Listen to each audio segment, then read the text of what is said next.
మంది కొంపలు ముంచి మంటల్లో సలిగాగే దొంగ నా కొడుకులుండ్రు నమ్మించి మన గొంతు తడిబట్టతో గోసె తెలివి కల్లోళ్ళుండ్రు లోకంలా మనసులటు పెట్టుకొని మీది కొడి మాట్లాడే ముసుగులో నటులు ఉండ్రు లేనిపోని ఎప్పి బట్టగాలు చేసేటి లేకి నా కొడుకులుండ్రు లోకంలా అబ్బబ్బ నువ్వెంత గొప్పోని అంటారు అబ్బబ్బ నువ్వెంత మంచోని అంటారు అరసకనులో నా మాట మార్చేస్తారు మంది కొంపలు ముంచి థు మంది కొంపలు ముంచి మంటల్లో సలిగాగే దొంగ నా కొడుకులుండ్రు నమ్మించి మన గొంతు తడిబట్టతో గోసె తెలివి కల్లోళ్ళు ఉండ్రు లోకంలా.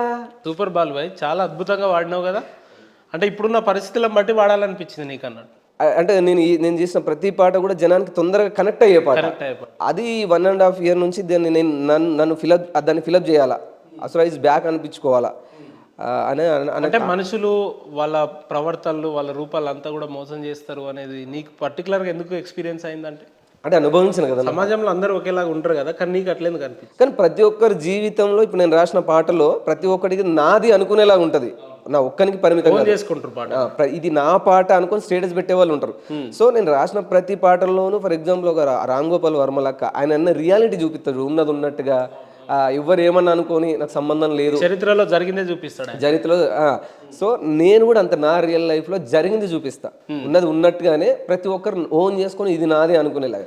సో నేను అలాంటి మనస్తత్వం ఉంది కాబట్టి అట్లా రాసిన. కనెక్ట్ కావాలి, టార్గెట్ రీచ్ అవ్వాలి, అతి తొందరలో ఇంత గ్యాప్ వచ్చింది దాన్ని ఫిలప్ చేయాలంటే నేను కొత్త అంటే ఇంతకుముందు ప్రీవియస్ పాటలు ఏముంటాయంటే చాలా శుతిమెత్తని పదాలు, ఇంత ఇంత ఇంత ఇంత అంటే వేటేజ్ ఉండకపో పదాలకు, ఇంత ఘాటైన పదజాలం ఇప్పుడు వాడలేదు ఫస్ట్ టైం.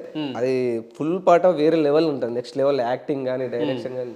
అంటే మీరు రాసే ప్రతి ఒక్క పాట ఏదో పబ్లిక్ కోసం రాయాలని కాకుండా దానివల్ల మీరు అంత ఇంత సఫర్ అయ్యి రాసినట్టు క్లియర్ కట్ గా మనకు అర్థం అనిపిస్తుంది. గాయపడుతున్నా మీరు పాట రాయాలని అంటే ఏదో ఒక ఇబ్బందులు మీకు జరిగి ఉండాలా. అట్లనే లేదన్న. ఇప్పుడు ఎగ్జాంపుల్ నేను మెట్రోలో వస్తుంటే నాకు తెలియకుండా నా అమ్మాయి చేయి తాగింది, మీరు ఫోన్ చేసినప్పుడు సడన్గా కట్ చేసినప్పుడు గుర్తుగా. అది అన్ఫార్చునేట్ జరిగింది, నేనేదో ఆమెను కావాలని చేసినట్టు నన్ను అదో రకంగా చూస్తుంది. అరే నేను అసలు ఏదో ఇట్లా జస్ట్ డోర్ ఓపెన్ కాగానే సడన్గా వచ్చేసి తాకింది.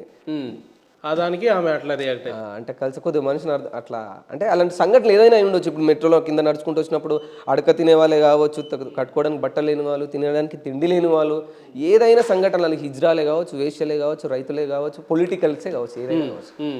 కానీ ఈ అసురా అనే పేరు ఎందుకు పెట్టుకున్నావు బాలన్న? ఎందుకు, దానికి ఏమైనా పర్టికులర్ రీజన్ ఉంటుందా? ఇదే అన్న మనస్తత్వం ఏంటంటే నేను ఎవరికి సరిగా అర్థం కాకపోవడం, మొండిగా వాదించడం, కొద్దిగా ఎక్కువ మందితో స్నేహం చేయను, చాలా తక్కువ మందితో. అసురా అంటే అర్థం ఏంది అసలు?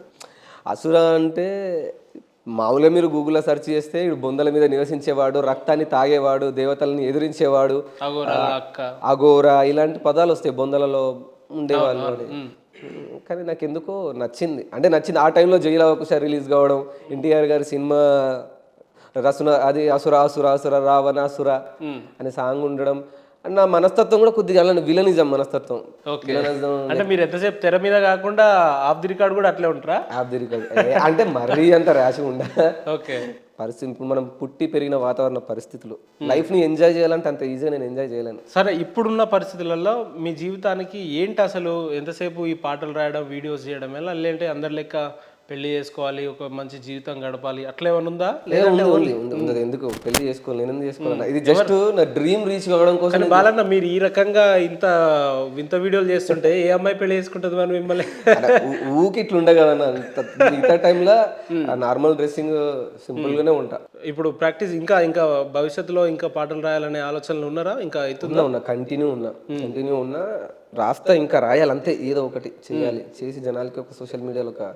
కానీ కరోనాలో కుటుంబంలో అట్లా మనుషులు చచ్చిపోతుంటే సత్సంబంధాలు ఉన్న వ్యక్తులే మనల్ని కాటిదాకా రాలేని పరిస్థితిలో ఉన్నారు కదా, ఆ సెంటిమెంట్ ఎట్లా అటాచ్ చేసుకోవాలనిపించింది? ఎందుకంటే ఆ మధ్యలో కూడా బాగా వైరల్ అయింది కదా పాట. అవునవును, బొందలగడ్డ నీ ఆస్తి చాలా దగ్గర చేసుకున్న పాట. ఎందుకంటే జీవితం అంటే ఇంతే అని ఆ ఒక్క పాటతో నిర్ధారించేసిన నేను 100 పాటలు రాయాల్సిన అవసరం లేదు, ఇలాంటి దొంగన కొడుకులో ఇంకేదో మనిషి ఇట్లా మనిషి అట్లా రాయాల్సిన అవసరం లేదు. ఒక రచయితగా, ఒక నటుడిగా ప్రూవ్ చేసుకోవడం ఒక అవకాశం చాలన్నట్టు ఆ టైంలో అది నేను ప్రూవ్ చేసుకున్నా. కాకపోతే నేనను అప్పుడున్న వ్యక్తులకు కానీ ఎవరు తెలియదు, నా గురించి సెర్చ్ చేసిన వాళ్ళు ఉన్నారు. సో ఇప్పుడు మీడియా ముందుకు కానీ ఇట్లా వచ్చి ప్రతి ఒక్కరికి ఇది నేను అసుర. సో ఓ మనిషి బొందల గడ్డర నీ ఆస్తి, ఓ మనిషి తొందర పడితే కాదు మరి కాటిలో కాలే అరెరరె కాటిలో కాలే కాటిలో కాలే కట్టెల మేడ రమ్మంటున్నదిరా నువ్వు ఎప్పటికైనా రావాల్సిందని నవ్వుతా ఉన్నదిరా నువ్వు ఆడిన ఆటలు చెప్పిన మాటలు చాలు రవో నరుడా మరువకు మరువకు నీకు నాకు స్నేహం ఉన్నదిరా ఓ మనిషి బొందల గడ్డరని ఆస్తి ఓ మనిషి తొందర పడితే కాదు మరి సో అది చాలా అద్భుతంగా పాడారు. ఇది మరొక నీకు నాకు స్నేహం ఉందనేది అయితే నాకు చాలా అద్భుతంగా అనిపించింది. అంటే ఏ వ్యక్తి ఎంత సంపాదించినా ఏం చేసినా ఎన్ని పదవులు అనుభవించినా కూడా చివరిగా మనం అక్కడికే కదా వెళ్ళాలి. అక్కడికే. సో దాన్ని అది బాగా వర్కౌట్ అయింది. అంటే ఇవన్నీ అంత ముందుకు రాసిన పాటలే.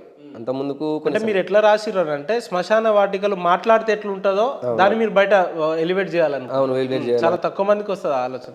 సో ఆ టైంలో కొన్ని ఈ పాటను అంటే వ్యతిరేకించిన వాళ్ళు ఉన్నారు. ఈ పాటలు ఏంది ఇది ఒక పాటన అనే వాళ్ళు ఉన్నారు. సో చూద్దాం ఏమో వర్కౌట్ అయిందో కాదు. కానీ ఒక్కసారిగా సరే ఎన్నో ఏళ్ళుగా మీరు ఈ ఫీల్డ్లో ఉండి పాటల రూపంలో రచయిత రూపంలో ఉన్నారు కదా, ఒక్కసారిగా మీకు అద్భుతంగా గుర్తింపు తెచ్చిన పాట ఏందని అంటే ఏం చెప్తారు?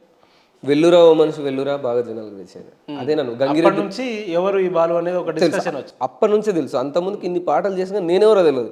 ఎప్పుడైతే నేను నా ఛానల్లో సపరేట్ చేసుకోవడం మొదలు పెట్టినో వెల్లురా ఓ మనిషి వెల్లురా అడవిలుంది అందమైన ఇల్లురా